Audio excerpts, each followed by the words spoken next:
This is the BBC. There are no programmes on this channel at present. Details of all our services are at bbcworldservice.com.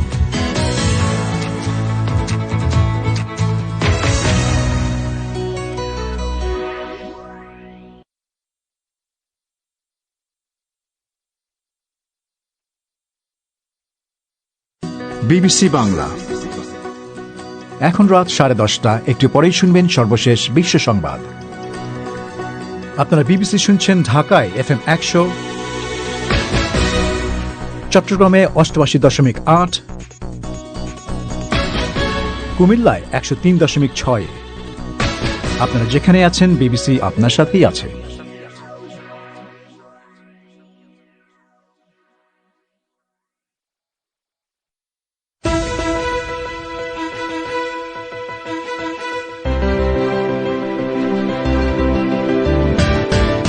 রাশিয়াতে corona ভাইরাসের সংক্রমণ বেড়ে যাওয়া সত্ত্বেও ধীরে ধীরে লকডাউন তুলে নেওয়ার ঘোষণা।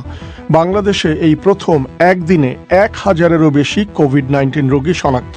বিশেষজ্ঞরা বলছেন পরীক্ষা না বাড়ানোয় সঠিক পরিস্থিতি বোঝা যাচ্ছে না। একজন নারী: আমি বেশ কিছুদিন আগে টেস্ট করিয়েছি, বাট রিপোর্ট পাচ্ছি না, আমাকে ঘোরানো হচ্ছে এখানে ওখানে সেখানে। প্রায় 7 দিন হয়ে গেল। আমার করোনার সিমটম আছে, যে কারণে টেস্ট করতে দিয়েছি, বাট রিপোর্ট পাচ্ছি না। প্রথম লকডাউন জারি হয়েছিল যে শিবচরে, শুনবেন সেখানকার পরিস্থিতি। আর ফোন ইনে করোনা ভাইরাস নিয়ে শ্রোতাদের প্রশ্নের জবাব দেবেন একজন বিশেষজ্ঞ। তবে শুরুতেই সবশেষ বিশ্ব সংবাদ।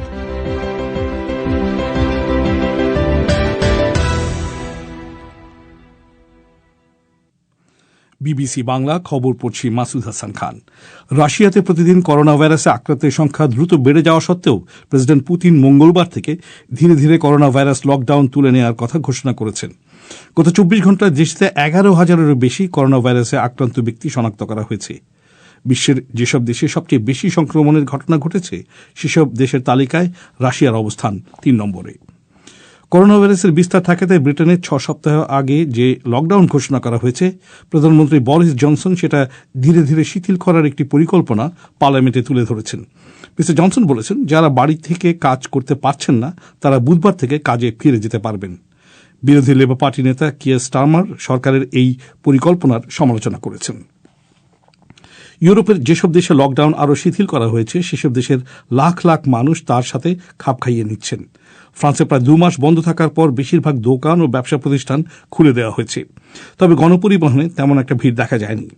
আর স্পেনের মোট জনসংখ্যার প্রায় অর্ধেকের জন্য বিধিনিষেধ শিথিল করা হয়েছে, খুলে দেওয়া হয়েছে কফি শপ ও রেস্তোরাঁ। সৌদি আরব বলছে আগামী মাস থেকে তারা তেলের উৎপাদন দিন প্রতি আরও 10 লাখ ব্যারেল কমিয়ে আনবে। সৌদি জ্বালানি মন্ত্রণালয় বলছে তাদের লক্ষ্য হল অন্যান্য তেল উৎপাদনকারী দেশগুলোকে উৎপাদন হ্রাস করার ব্যাপারে উৎসাহিত করা। আফগানিস্তানের গুপ্তচর সংস্থা বলছে তারা ইসলামিক স্টেট গোষ্ঠীর দক্ষিণ এশিয়া এবং দূরপ্রাচ্য অঞ্চলের নেতা জিয়াউল হককে গ্রেফতার করেছে। বলা হয়, রাজধানী কাবুলে সেনাবাহিনীর এক বিশেষ অপারেশনে আইএসের আরও অন্য 2 জন নেতাসহ জিয়াউল হককে আটক করা হয়। সে শেখ ওমর খোরাসানি নামেও পরিচিত। নেপাল জানিয়েছে তারা ভারতের সঙ্গে সীমান্তে ফাঁড়ির সংখ্যা বাড়াবে ও নিরাপত্তা বাহিনী মোতায়েন করবে। হিমালয় অঞ্চলের এক গিরিপথ দিয়ে 2 দেশের মধ্যে উত্তেজনা চলছে। ভারতীয় সংবাদপত্র দ্য হিন্দুকে দেয়া এক সাক্ষাৎকারে নেপালের পররাষ্ট্রমন্ত্রী প্রদীপ গ্যাওয়ালি সীমান্ত দিয়ে আগের চুক্তি মেনে চলার জন্য ভারতের প্রতি আহ্বান জানিয়েছেন। পরিক্রমায় আপনাদের স্বাগত জানাচ্ছি মিজানুর রহমান খান। FM এর পাশাপাশি শর্টওয়েভেও অনুষ্ঠানটি শুনতে পাচ্ছেন 41 মিটার ব্যান্ডে 7285 কিলোহার্টজ এবং 7505 কিলোহার্টজে। বাংলাদেশে গত 24 ঘণ্টায় 1034 জন কোভিড-19 রোগী শনাক্ত হয়েছে। এ সময় মৃত্যু হয়েছে আরও 11 জনের। করোনা ভাইরাসে আক্রান্তদের মধ্যে এই প্রথম একদিনে 1000-এরও বেশি মানুষ শনাক্ত হল। পরীক্ষা হয়েছে 7000-এরও বেশি। দেশটিতে প্রতিদিন 10,000 জনের নমুনা পরীক্ষার টার্গেট করা হলেও তা এখনও বাস্তবায়ন করা যায়নি। কর্তৃপক্ষের দাওয়া হিসেবে গত 2 মাসে মোট পরীক্ষার সংখ্যা মাত্র 1,30,000। কর্মকর্তারা বলছেন, নমুনা সংগ্রহ থেকে শুরু করে লোকবলের সমস্যার কারণে পরীক্ষার সংখ্যা বাড়ানো যাচ্ছে না। বিশেষজ্ঞদের অনেকে বলছেন, সংখ্যা না বাড়ানোর কারণে সংক্রমণের সঠিক পরিস্থিতি বোঝা যাচ্ছে না। ঢাকা থেকে কাদির কল্লোল।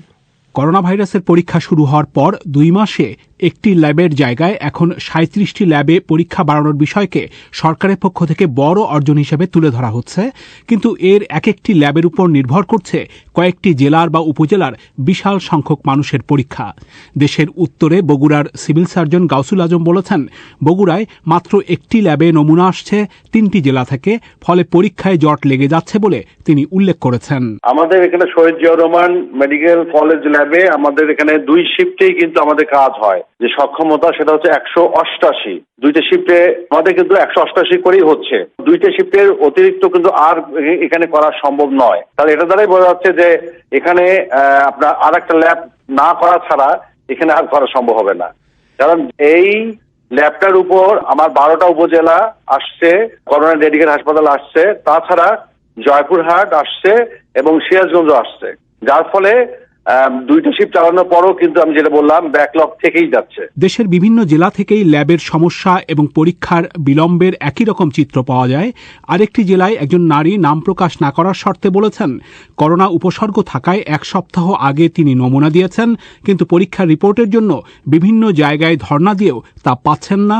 তিনি এখন এই পরিস্থিতিতে কি করবেন সেটাও বুঝতে পারছেন না। আমি বেশ কিছুদিন আগে টেস্ট করিয়েছি, বাট রিপোর্ট পাচ্ছি না, আমাকে ঘোরানো হচ্ছে এখানে ওখানে সেখানে, বাট রিপোর্ট পাচ্ছি না। প্রায় 7 দিন হয়ে গেল, বাট এখনো রিপোর্ট পাইনি। আমার করোনার সিমটম আছে, যে কারণে টেস্ট করতে দিয়েছি, বাট রিপোর্ট পাচ্ছি না। এ যাবৎ সর্বোচ্চ 7,280 জনের নমুনা পরীক্ষা করা হয়েছে গত 24 ঘন্টায়, আর 2 মাসে মোট 1,30,000-এর মতো নমুনা পরীক্ষা করা হয়েছে। বিশেষজ্ঞরা মনে করেন, বাংলাদেশের জনসংখ্যার অনুপাতে এই পরীক্ষার সংখ্যা খুবই নগণ্য। বিশেষজ্ঞদের অনেকে বলেছেন, যেটুকু পরীক্ষা করা হচ্ছে তাতেই সংক্রমণ বেড়েই চলেছে, সেখানে পরীক্ষার সংখ্যা আরও বাড়ানো প্রয়োজন। কিন্তু পরীক্ষার সংখ্যা না বাড়িয়ে সংক্রমণের হার একটা পর্যায়ে রাখার কোনো কৌশল আছে কিনা এমন সন্দেহ করছেন বিশেষজ্ঞদের অনেকে। তবে সরকার এমন বক্তব্য মানতে রাজি নয়। স্বাস্থ্য মন্ত্রণালয়ের অতিরিক্ত সচিব এবং মিডিয়া সেলের আহ্বায়ক মোহাম্মদ হাবিবুর রহমান খান বলছিলেন, আমরা যেটা করছি সেটা হলো আরটিপিসিআর মেশিনের মাধ্যমে, ল্যাবরেটরিগুলোর মাধ্যমে সঠিক টেস্টটা করার, যে কারণে কিন্তু খুব দ্রুত বাড়ানোটা ডিফিকাল্ট। তারপরেও বলবো যে একটা ল্যাব কাজ করতো, সেখান থেকে কিন্তু এই বিগত 1-1.5 মাসের মধ্যেই দেখছেন যে 37টা পর্যন্ত ল্যাবে উন্নীত করা গেছে এবং টেস্টের সংখ্যাও কিন্তু ধরেন 6,000 প্লাস মাইনাস হয়েছে। আমাদের চেষ্টা আছে যে আপাতত 10,000 পর্যন্ত আমরা দেখি উন্নীত করতে পারি কিনা, এবং 10,000-কে উন্নীত করতে পারলে ইফ নেসেসারি হয়তো আরো বৃদ্ধির একটা চেষ্টা সরকারের থাকবে এবং আছে। এবং সরকারের সাথে সাথে কমপ্লিমেন্টারি হিসেবে কিন্তু বেসরকারি উদ্যোগেও কিন্তু সরকার স্বাগত জানাচ্ছে। সেটা হলো ধরেন ইতিমধ্যেই কয়েকটা হাসপাতালকে কিন্তু পারমিশন দেওয়া হয়েছে। স্বাস্থ্য অধিদপ্তরের রোগ নিয়ন্ত্রণ বিভাগের সাবেক একজন পরিচালক ডাক্তার বেনজির আহমেদ মনে করেন, নমুনা সংগ্রহ থেকে শুরু করে ল্যাবে পরীক্ষা করা পর্যন্ত লোকবলের অভাব এখনো রয়েছে, ল্যাবের সংখ্যাও কম। এসব ঘাটতি পরীক্ষা বাড়ানোর ক্ষেত্রে এখনো মূল সমস্যা হিসেবে রয়েছে। সরকার বেসরকারি উন্নয়ন সংস্থা ব্র্যাকের সাথে এখন সারা দেশে 600 বুথ তৈরি করে নমুনা সংগ্রহ আরও বাড়ানোর কথা বলছে। প্রতিষ্ঠানটির কর্মকর্তা মোর্শেদা চৌধুরী বলেছেন, তারা পরিকল্পনা অনুযায়ী বুথ তৈরি করে যাচ্ছেন, কিন্তু বুথের কার্যক্রম চালাতে গিয়ে লজিস্টিক বা অন্য বিষয়গুলোতে সরকারের উপরই তাদের নির্ভর করতে হচ্ছে বলে তিনি উল্লেখ করেন। বুথ বানানো কোনো ব্যাপার না, বুথ আমরা তৈরি করেছি, কিন্তু সমস্যাটা হচ্ছে যে লকডাউনের মধ্যে লোক হায়ার করা, স্কিল লোক হায়ার করা এবং ট্রেনিং দেওয়া। পরে আমরা সাথে লজিস্টিক্স আমরা পাচ্ছি সরকারের কাছ থেকে, তো লজিস্টিক্স আমরা নিজেরা যেহেতু কিনি না, সেটা সাপ্লাইয়ের উপরে ডিপেন্ড করবে সবকিছু। স্বাস্থ্য মন্ত্রণালয়ের অতিরিক্ত সচিব হাবিবুর রহমান খান বলেছেন, তারা লোকবল মেটানোর চেষ্টা করছেন। এখন যদি কোভিড না থাকতো তাহলে কিন্তু তো তীব্রভাবে বোঝা যেত লজিস্টিক্সের ঘাটতি। লজিস্টিক্সের ঘাটতি ছিল আগের থেকে, আমাদের বেশ কয়েকশো পদ কিন্তু শূন্য ছিল। তো এখন আমরা চেষ্টা করছি যে অন্তত আউটসোর্সের মাধ্যমে যদি কয়েকশো নিতে পারি। কর্মরত টেকনিশিয়ান আমাদের 1100। বিশ্লেষকরা বলছেন, পরীক্ষার সংখ্যা বাড়ানোর ক্ষেত্রে এই ধীরগতি পরিস্থিতির ক্ষেত্রে কোনোভাবেই সহায়ক হবে না। কাদির কল্লোল, ঢাকা থেকে। মার্চের 3য় সপ্তাহ নাগাদ বাংলাদেশে যখন 17 জনের দেহে করোনা ভাইরাস শনাক্ত হয়, তখন সরকারের স্বাস্থ্যমন্ত্রী জানিয়েছিলেন যে আক্রান্তদের অধিকাংশই ফরিদপুর, মাদারীপুর এবং শিবচরের। পরে জানা যায় যে এই 17 জনের মধ্যে 8 জনই ছিল শিবচরের। এরপরে ঢাকার কাছের এই উপজেলাতেই প্রথম লকডাউন জারি করা হয়। 1.5 মাসেরও বেশি সময় পর এই শিবচরের পরিস্থিতি সম্পর্কে আমাদের আগের অনুষ্ঠানে বলছিলেন আমাদের সংবাদদাতা রাকিব হাসনাত। সেখানকার উপজেলা নির্বাহী কর্মকর্তা, নির্বাচিত জনপ্রতিনিধি এবং গণমাধ্যম কর্মীদের অনেকের সাথে আমার কথা হয়েছে। তারা যেটি বলছেন যে সরকারিভাবে লকডাউন শিথিলের পর সেখানে এখন সীমিত পরিসরে কাঁচা বাজার, দোকানপাট খোলার অনুমতি দেওয়া হয়েছে, যার ফলে প্রশাসন থেকে সামাজিক দূরত্ব বজায় রাখার কথা বলা হলেও আসলে বাজার এবং দোকানপাটে ভিড় করছে মানুষ। বিশেষ করে ঈদকে সামনে রেখে জামাকাপড়ের দোকানে ক্রেতাদের ভিড় বাড়ছে এবং আপনি জানেন যে এই এলাকার বহু মানুষ বিদেশে থাকে, ফলে ব্যাংকগুলোতে এমনিতেই ভিড় থাকে। এখন একই দৃশ্য দেখা যাচ্ছে, অর্থাৎ ব্যাংকগুলোতে মানুষের ভিড় স্বাভাবিক সময়ের মতোই। এবং সেখানকার গণমাধ্যম কর্মীরা বলছেন যে লকডাউন নিয়ে শুরুর দিকে যে ভীতি বা মানার যে প্রবণতা মানুষের মধ্যে ছিল সেটি এখন আর নেই। তবে শুরুর দিকে যত সংখ্যক ব্যক্তির সংক্রমণের কথা বলা হয়েছিল, এখন সেভাবে না হলেও মাঝে মধ্যে দু একজনের সংক্রমণের কথাও উঠে আসছে, অর্থাৎ প্রশাসন থেকে বলা হচ্ছে। সামাজিক দূরত্বর কথা বলা হচ্ছে, সেখানে এটা বাস্তবায়ন করা হচ্ছে কিভাবে, মানে এই পরিস্থিতি মোকাবেলা করা হচ্ছে কেমন করে? উপজেলা নির্বাহী কর্মকর্তা দাবি করছেন যে শুরুতেই লকডাউনের কারণে তার ভাষায় কমিউনিটি ট্রান্সমিশন ঠেকাতে পেরেছেন। এখন বেশ কয়েকজন আক্রান্ত হলেও তিনি বলছেন যে এখন পর্যন্ত মোট করোনা শনাক্ত হয়েছে 24 জন, অথচ শুরুর দিকে যেটি ছিল সারা দেশে 17 জনের মধ্যে 8 জন। তো লকডাউন শিথিলের পর এখন বিক্রেতাদের মাস্ক পরা, ক্রেতাদের জন্য হ্যান্ড স্যানিটাইজার রাখতে বলা হচ্ছে এবং কাঁচা বাজারগুলোতে স্বেচ্ছাসেবক নিয়োগ দেওয়া হয়েছে সামাজিক দূরত্ব নিশ্চিত করার জন্য। এবং উপজেলা চেয়ারম্যান তিনি বলছেন যে কাঁচা বাজার যেটি, অর্থাৎ মাছ, তরি তরকারি যেখানে বেচা কেনা হয়, সেখানে সকাল থেকে বেলা 11টা পর্যন্ত সময় বেঁধে দেওয়া হয়েছে এবং এরপর অন্য দোকানপাট খুলবে এবং চলবে বেলা 4টা পর্যন্ত। আর এর মধ্যে যদি নতুন কারো করোনা উপসর্গ দেখা দেয় তাহলে তাকে কোয়ারেন্টাইনে রাখা হবে এবং তার এলাকা লকডাউন করা হচ্ছে। রাকিব, খুব সংক্ষেপে এই শিবচরে এত মানুষ মানে শুরুর দিকে আক্রান্ত হওয়ার পেছনে কারণ কি ছিল? এর মূল কারণ যেটি বলছেন যে বিদেশে, অর্থাৎ বিশেষ করে ইটালি সহ ইউরোপের বিভিন্ন দেশ থেকে যখন প্রবাসীরা আসা শুরু করে ফেব্রুয়ারি মাসের শেষ নাগাদ, সেখান থেকেই করোনা সংক্রমণের শুরু হয় তারা সেটি বলছেন। এবং এরপর ইটালি ফেরত একজনের করোনা উপসর্গ প্রকাশের মধ্য দিয়েই মূলত সংক্রমণ সেখানে শুরু হয় এবং পরে তার ধারাবাহিকতায় 19শে মার্চ সেই উপজেলাটি লকডাউন করে দেওয়া হয় এবং সেটি কার্যকরভাবে প্রয়োগ করা গেছে বলেই সেখানকার কর্তৃপক্ষ বলছেন এবং সে কারণেই করোনার বিস্তার ঠেকানো গেছে বলে তারা মনে করছেন। রাকিব হাসনাত, আমরা একটু আগে জানতে পেরেছি যে বাংলাদেশে আন্তঃবাহিনী জনসংযোগ পরিদপ্তর থেকে দেওয়া এক বিজ্ঞপ্তিতে বলা হয়েছে সশস্ত্র বাহিনীতে কর্মরত এবং অবসরপ্রাপ্ত মোট 345 জন সদস্য এবং তাদের পরিবারের সদস্যরা করোনা ভাইরাসে আক্রান্ত হয়ে সিএমএইচে ভর্তি হয়েছেন। তাদের মধ্যে 88 জন সুস্থ হয়েছেন। এ পর্যন্ত 6 জন রোগী মারা গেছেন এবং তার মধ্যে 4 জন অবসরপ্রাপ্ত সেনা কর্মকর্তা এবং 2 জন কর্মরত সেনা সদস্য। আপনারা বিবিসি বাংলা শুনছেন ঢাকায়, কুমিল্লায়, সিলেটে। আপনারা যেখানে আছেন বিবিসি বাংলা আপনার সাথেই আছে। এবারে ফোন ইন। ঢাকা স্টুডিও থেকে অনুষ্ঠানের এই অংশটি পরিচালনা করবেন কাদির কল্লোল। কাদির।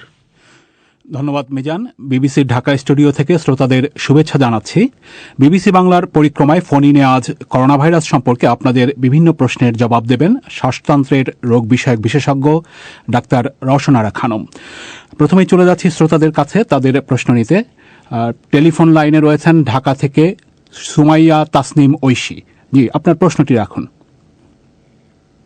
বাজার থেকে যেসব ফ্রুটস অথবা ভেজিটেবলস আনা হয় তা কতক্ষণ খোলা রেখে দিলে করোনা ভাইরাস মুক্ত করা যাবে?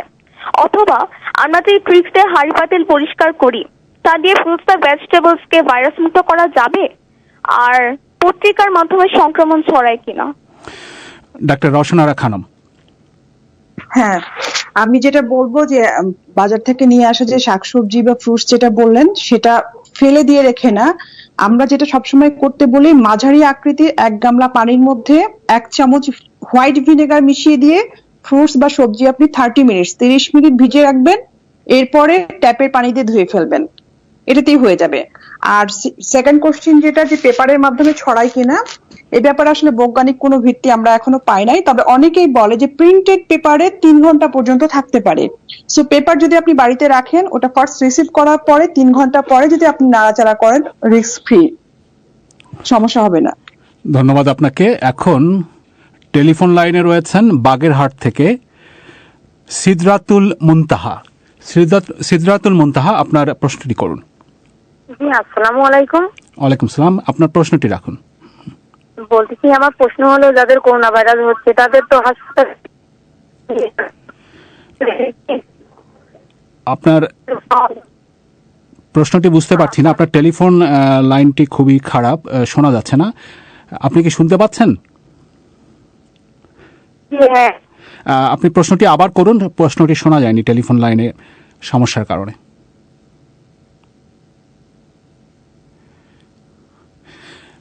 সংযোগটি বোধহয় বিচ্ছিন্ন হয়ে গেছে। এখন ঢাকা থেকে টেলিফোনে যোগ দিচ্ছেন আফরোজা খান সোনিয়া। আফরোজা খান সোনিয়া, আপনার প্রশ্নটি করুন। আমার প্রশ্ন হচ্ছে, আমার প্রথম বাচ্চা হওয়ার 2 বছর পরে আমার শ্বাসকষ্টের সমস্যা দেখা যায়। যে কোনো জার্নি করলে অথবা শারীরিক পরিশ্রম করলে, তারপরে আপনার মানসিকভাবে যদি টেনশন থাকে সেক্ষেত্রে। এখন আমার দ্বিতীয় বাচ্চার 8 মাস আমার চলছে, এই জন্য আমাদের শ্বাসকষ্টের সমস্যাটা, এটা কি আমার দ্বিতীয় বাচ্চার উপরে কোনো প্রভাব ফেলবে? আমি একটা জিনিস পরিষ্কার হতে চাই যে ওনার কি মানে প্রেগন্যান্সি 8 মাস অনগোয়িং, এটা বললেন উনি? মানে আপনার দ্বিতীয়, হ্যাঁ অনগোয়িং, দ্বিতীয় বাচ্চার অনগোয়িং 8 মাস চলছে আর কি, 32 উইক। আচ্ছা আচ্ছা, ঠিক আছে। এই 32 সপ্তাহ আপনি কেমন ছিলেন? 32 সপ্তাহ মাশাআল্লাহ ভালোই ছিলাম, কিন্তু মাঝে মাঝে যখন দেখা যায় শারীরিক পরিশ্রম বা মানসিকভাবে টেনশন করছি তখন মানে মাঝে মাঝে হয়েছে, হয় না এমন না, তখন মাঝে মাঝে শ্বাসকষ্টটা ছিল। আপনি লাইনে থাকুন। জি, ডাক্তার সানারা খানম। প্রথম বাচ্চার পরে মানে 2 বছর, জন্মের 2 বছর পরে থেকে ওনার মাঝে মাঝে শ্বাসকষ্ট হয়তো ইভালুয়েশন হয়েছে বা হয় না, এখন তো ডিটেলস বলা সম্ভব না। আপনার হার্টের কন্ডিশন, আপনার লাংসের কন্ডিশন দুটোই আসলে দেখা দরকার যে কি কারণে হচ্ছে। আর প্রেগন্যান্সি 32 সপ্তাহ যখন মোটামুটি আনইভেন্টফুল চলে গিয়েছে, হোপফুলি আমরা আশা করব যে পরবর্তী কয়েকটা সপ্তাহ আপনি ঠিকমতো মেইনটেইন করতে পারবেন। তবে হ্যাঁ, আপনি নিজেই যেটা বললেন যে টেনশন করলে বা মানসিক অবসাদে থাকলে আপনার কষ্ট বাড়ে, এটা অবশ্যই মানে প্ল্যান করে নিজের মানসিক শক্তি দিয়ে ওভারকাম করতে হবে। পরিশ্রম করলে এই সময়টাতে একটু কষ্ট হবেই, কারণ আপনার ওয়ার্কলোড অনেক মানে বেশি, আপনার শরীরে তো এমনিতেই একটা এক্সট্রা বেবি আপনি ক্যারি করছেন। সো আমরা বলবো যে এখন একটু মানে হালকা পাতলা কাজের মধ্যে, যে কাজে আপনি টায়ার্ড হবেন না ততটুকুই শুধু অ্যালাউ করবেন। খুব বেশি ভারী পরিশ্রম করার কোনো দরকার নেই। মানসিক অবসাদ বা টেনশন থেকে দূরে থাকবেন। আর অ্যাজ ইউজুয়াল আপনি যদি রেগুলার বেসিসে কোনো ওষুধ নিয়ে থাকেন সেটা কন্টিনিউ করে যাবেন। ভালো থাকবেন ইনশাআল্লাহ। ধন্যবাদ। এখন ঢাকা বিশ্ববিদ্যালয়ের শিক্ষার্থী সুমি বিশ্বাস আমাদের অনুষ্ঠানে যোগ দিচ্ছেন। সুমি বিশ্বাস, আপনার প্রশ্নটি করুন। হ্যালো, আসসালামু আলাইকুম। আমি সুমি বলছিলাম ঢাকা ইউনিভার্সিটি থেকে। জি, আপনার প্রশ্নটি রাখুন। হ্যাঁ, আমার প্রবলেমটা হচ্ছে যে 1 মাস যাবত আমার গলার মধ্যে মনে হচ্ছে কে যেন একটা বেঁধে আছে। তো এরপরে আমি ডক্টরের সাথে আলোচনা করলাম, উনি বললো যে ডেজলর, ওটা 5 দিন 5টা খেতে বললো। এখন তুলনামূলক ভাবে একটু কম। এখন এইটা কি আসলে কোনো ব্যথা নাই, এটা কি করোনা কোনো রিলেটেড কিনা, আর সেক্ষেত্রে আমি কি করতে পারি? ডাক্তার রওশনারা খানম। আচ্ছা, না, আমার মনে হয় না এটা করোনা রিলেটেড কোনো কিছু। আপনি একটু করোনা নিয়ে ভয় পাচ্ছেন আমার কাছে মনে হচ্ছে। 1 মাস ধরে ওই ডেজলর একটা অ্যান্টিহিস্টামিন, গলার কাছে কোনো ইরিটেশন হলে আমরা প্রেসক্রাইব করি। আপনি শুধু 5 দিন না, আপনি আপনার প্রয়োজন মতো এটা ব্যবহার করতে পারবেন। দিনে 1 বার, সারাদিনে 1 বার একটা ট্যাবলেট নিবেন। আর যেটা বারবার আপনি করবেন, কমপক্ষে দিনে 2 বার গার্গল করবেন। একটু কুসুম গরম পানি নিয়ে তার মধ্যে কিছুটা লবণ মিশিয়ে নিবেন, ওইটা দিয়ে গার্গল করলে আপনার গলার যে ইরিটেশনটা সেটা অনেকটা কম হবে। ভয়ের কিছু নাই বলে আমার মনে হচ্ছে। ধন্যবাদ। এখন ঢাকা থেকে টেলিফোন লাইনে রয়েছেন শিমুল রহমান। আপনার প্রশ্নটি করুন শিমুল রহমান। জি, আমি কোভিড-19 পজিটিভ। আমার প্রশ্ন যেটা হলো, আমি এখন চিকিৎসাধীন আছি রাজারবাগ কেন্দ্রীয় পুলিশ লাইন হাসপাতালে। তো আমি যদি এখান থেকে সুস্থ হয়ে ফিরে যাই, যাওয়ার পরে আমি আবার পুনরায় সংক্রমিত হতে পারি কিনা, কিংবা আমার মাধ্যম দিয়ে অন্য কেউ সংক্রমিত হতে পারে কিনা, মানে দ্বিতীয়বার সংক্রমণের সুযোগ থাকে কিনা। আপনি লাইনে থাকুন। ডাক্তার রওশনারা খানম। আচ্ছা, হ্যাঁ, ওনার প্রথম কোশ্চেন যে দ্বিতীয়বারের মতো উনি সংক্রমিত হতে পারেন কিনা, এটা নিয়ে একটু ডাউট আছে। কোন মানে স্টাডিতে বলে বা অবজারভেশনে বলা যাচ্ছে যে হচ্ছে না, আবার কখনো কখনো চায়না থেকে আমরা কিছু রিপোর্ট পেয়েছি যে দ্বিতীয়বারের মতো সংক্রমণ তাদের দেখা গেছে, সেটা বাইরে থেকে হোক অথবা আপনার ভিতরে জীবাণুটা আবার জেগে উঠলো কিনা সেটা। সো আমরা আপাতত মনে করব যে সংক্রমিত হওয়ার চান্সটা অনেক কম, আমি নাই ধরে নিলাম, যদিও একদম স্ট্রেট ফরওয়ার্ড কোনো কিছু আমাদের ডিরেকশনে এখন পর্যন্ত নাই। আর আপনি যখন হসপিটাল থেকে ছাড়া পাবেন, অবশ্যই আপনাকে নেগেটিভ 2 বার কনফার্ম করে তারপরে হসপিটাল থেকে ছুটি দেওয়া হবে। সুতরাং তখন কিন্তু আপনি পুরোপুরি মানে ইনফেকশন ফ্রি, তখন আপনার থেকে অন্য কারো ইনফেক্টেড হওয়ার কোনো রকম চান্স নেই, আপনি একদম স্বাভাবিক জীবনে ফেরত যাবেন। যতক্ষণ আপনি পজিটিভ আছেন ততক্ষণই হচ্ছে আপনি শুধুমাত্র সংক্রমণ ছড়াতে সক্ষম। এখন খুলনা থেকে আমাদের অনুষ্ঠানে যোগ দিচ্ছেন মারুফ খান। মারুফ খান, আপনি আপনার প্রশ্নটি করুন। আমি খুলনা খালিশপুর থেকে সিএনজি ড্রাইভার মারুফ খান বলছিলাম। আমি জানতে চাচ্ছি এইটাই যে আমি সারাদিন গাড়ি চালাই আসার পর আমার বাসার মনে করেন আমার বাচ্চা বা আমার ফ্যামিলি আমাকে যদি স্পর্শ করে, এই স্পর্শ কারণে কি এই জাতীয় রোগ যদি আমার শরীরে থাকে তাদের কি আক্রমণ করতে পারবে? ডাক্তার রওশন আরা। আচ্ছা, উনি কি করোনা স্পেসিফিক জানতে চাইলেন নাকি অন্যান্য রোগ জীবাণু? আমি পরিষ্কার শুনতে পাইনি। করোনার বিষয়টা। ও আচ্ছা আচ্ছা, হ্যাঁ আচ্ছা বলি। আপনি সারাটা দিন যখন বাইরে গাড়ি চালান, মানে বাইরের পরিবেশেই থাকেন আপনি, আমরা তো এখন যে করোনা প্রিভেনশন বা প্রতিরোধ করার উপায়ের মধ্যে প্রথম কথাটা বলি যে ঘরে থাকবেন। পারতপক্ষে সম্ভব না হলে বাইরে গেলে অবশ্যই যে নিয়ম কানুন গুলো বলা হয়েছে বারবার সেগুলো মেনটেন করার চেষ্টা করবেন। এবং প্রথম কথা হচ্ছে আপনি বাসায় ফিরে আপনার কাপড় চোপড় সবকিছু ধুয়ে দিয়ে সাথে সাথে গোসল করে নেবেন। আপনার হাতে যদি কোনো ঘড়ি চশমা এগুলো থেকে থাকে সেগুলো স্যানিটাইজার দিয়ে একদম জীবাণুমুক্ত করতে হবে। তারপরে আপনি আপনার ফ্যামিলি মেম্বারদের কাছে যাবেন।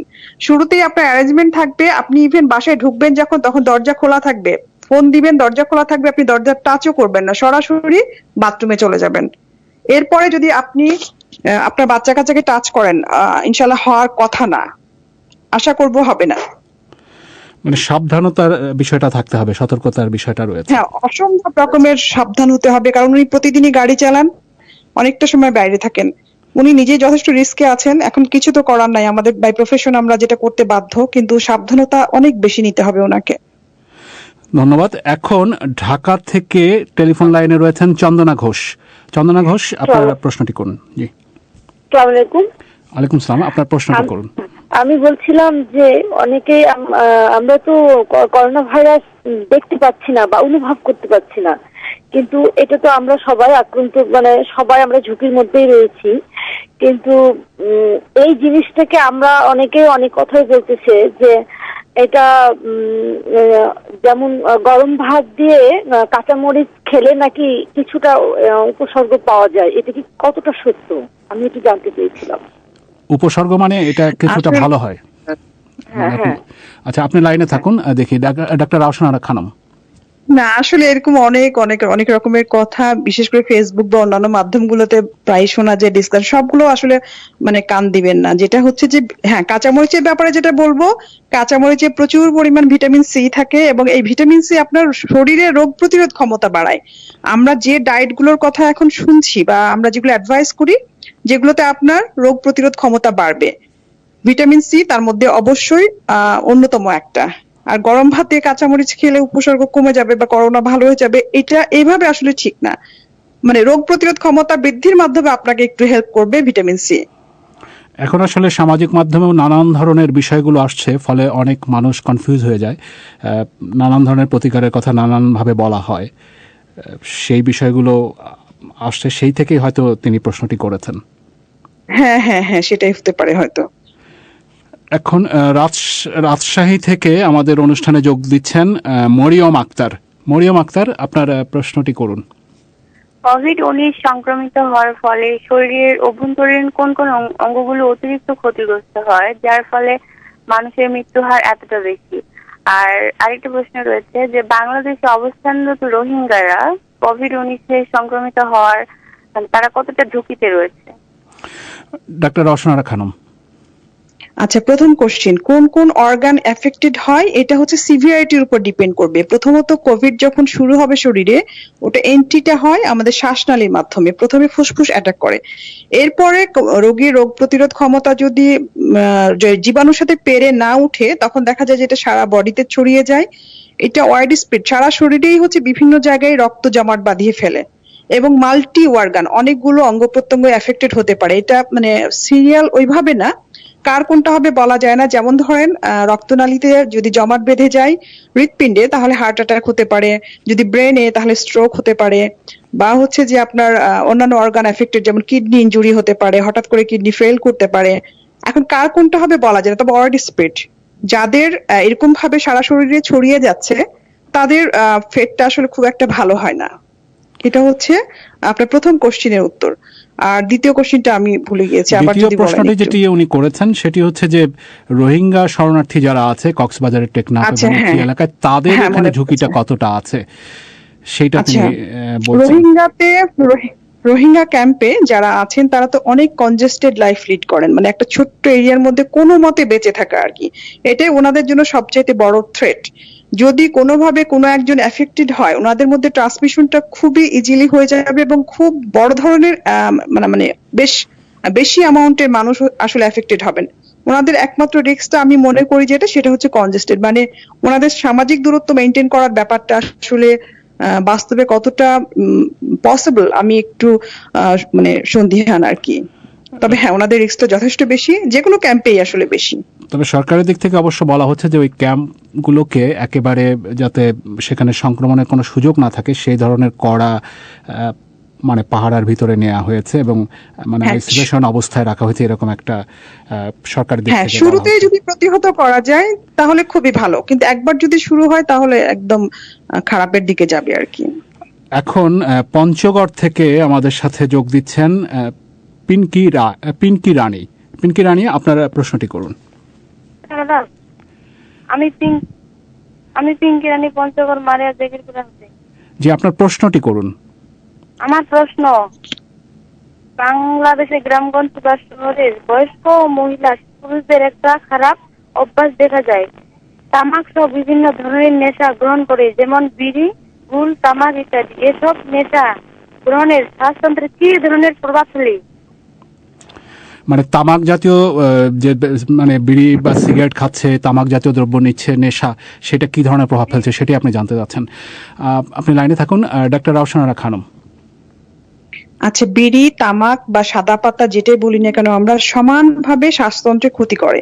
শ্বাসতন্ত্রের যে নর্মাল একটা পদ্ধতি আছে বা আল্লাহ যেটা দিয়েছেন আর কি, সেটাকে ওরা নষ্ট করে ফেলে এবং শ্বাসতন্ত্রে দেখা যায় যে রোগ প্রতিরোধ ক্ষমতাটা কমে যায়, জীবাণু আটকাতে পারে না বা নিজেরাই অনেকটা সংকুচিত অবস্থায় চলে আসে, শ্বাস প্রশ্বাসের সমস্যা দেখা যায়। এবং এই অবস্থায় তারা করোনা ব্যাপারে যদি বলি তাহলে হচ্ছে যে করোনাতে খুব বেশি এফেক্টেড হওয়ার একটা চান্স থাকে, কারণ ধূমপান একটা বড় ধরনের রিস্ক ফ্যাক্টর করোনার জন্য, আর অন্যান্য অসুখের জন্য তো অবশ্যই।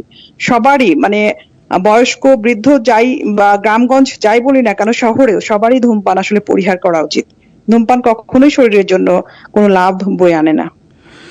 ধন্যবাদ। এখন টেলিফোন লাইনে রয়েছেন কুমিল্লা থেকে নাসিমা আক্তার নদী, আপনার প্রশ্নটি রাখুন। জি, আসসালামু আলাইকুম। ওয়ালাইকুম আসসালাম। আমি বসে যাচ্ছি। হ্যাঁ, কুমিল্লা এপিজেতে চাকরি করি। আমার অফিস এখন বন্ধ, কিন্তু আমি যাদের সাথে সাবজেক্টে থাকি তারা 2 জন অটো চালক আর 3 জন, ওরাও কুমিল্লা এপিজেতে চাকরি করে, প্রতিনিয়ত বাইরে আসা যাওয়া করতেছে। এখন ওদের সাথে আমি একই বাথরুম ইউজ করতেছি, একই কিছু। এখন আমি কতটুকু সতর্ক অবলম্বন করতে পারি? আমার একটা বাচ্চা আছে। আপনি লাইনে থাকুন। ডাক্তার রওশনারা। হ্যাঁ, একই বাসাতে যখন সবাই মানে বাইরে যাচ্ছে কয়েকজন, বাইরে যাওয়া মানে একটা এক্সট্রা রিস্কের ভিতরে পড়ে যাওয়া আসলে। এখন ওদেরকে হয়তো যেতেই হচ্ছে, আপনি যতটুকু সম্ভব বাসার মধ্যে দূরত্ব মেনটেন করার চেষ্টা করবেন, যাতে আপনাদের কাছাকাছি মানে জাস্ট কাছাকাছি আসাটা কম হয়। আর এখানে সবচেয়ে বেশি সাবধান হতে হবে আপনার যে পার্টনাররা আছেন তাদেরকে আসলে একটু সচেতন করতে হবে বা বারবার বলতে হবে, বা এনি হাউ যারা বাইরে যাচ্ছেন সাবধানতাটা আসলে তাদেরই সবচেয়ে বেশি দরকার। কারণ ওনারা ফিরে, আমি এর আগের একটা কোশ্চেনে বলেছি যে কিভাবে হাইজিনটা মেনটেন করতে হয়, ফিরে এসে পরিচ্ছন্নতার ব্যাপারে অবশ্যই ওনাদেরকে এক্সট্রা নজর দিতে হবে। আর আপনি চেষ্টা করবেন আপনার দূরত্বটা, সামাজিক দূরত্ব বা শারীরিক দূরত্ব যেটাই বলি না কেন, যতটুকু সম্ভব মেনটেন করার। ধন্যবাদ আজকের অতিথি ডাক্তার রওশনারা খানমকে। অনেকেই টেলিফোন লাইনে ছিলেন, সবাইকে সুযোগ দেওয়া সম্ভব হলো না, সেজন্য দুঃখ প্রকাশ করছি। শ্রোতাদের এখন এখানেই শেষ করে ফিরিয়ে নিয়ে যাচ্ছি বিবিসির লন্ডন স্টুডিওতে সহকর্মী মিজানুর রহমান খানের কাছে। ধন্যবাদ কাদির। ঢাকা স্টুডিও থেকে ফোন ইনটি পরিচালনা করছিলেন কাদির কল্লোল। শেষ করার আগে সংবাদ শিরোনাম। রাশিয়াতে করোনা ভাইরাসের সংক্রমণ বেড়ে যাওয়া সত্ত্বেও ধীরে ধীরে লকডাউন তুলে নেওয়ার ঘোষণা। বাংলাদেশে এই প্রথম একদিনে 1000-এরও বেশি কোভিড-19 রোগী শনাক্ত। আর বাংলাদেশে আইএসপিআর এক প্রেস বিজ্ঞপ্তিতে বলেছে যে সশস্ত্র বাহিনীতে কর্মরত ও অবসরপ্রাপ্ত মোট ৩৪৫ জন সদস্য ও তাদের পরিবার করোনা ভাইরাসে আক্রান্ত হয়ে সিএমএইচে ভর্তি হয়েছেন। ৬ জন মারা গেছেন, ৪ জন অবসরপ্রাপ্ত এবং ২ জন কর্মরত সেনা সদস্য। আমাদের পরবর্তী অধিবেশন প্রবাহ শুনবেন আশা করে। বিবিসির লন্ডন স্টুডিও থেকে আমি মিজানুর রহমান খান আজকের মতো এখানেই বিদায় নিচ্ছি। শুভরাত্রি।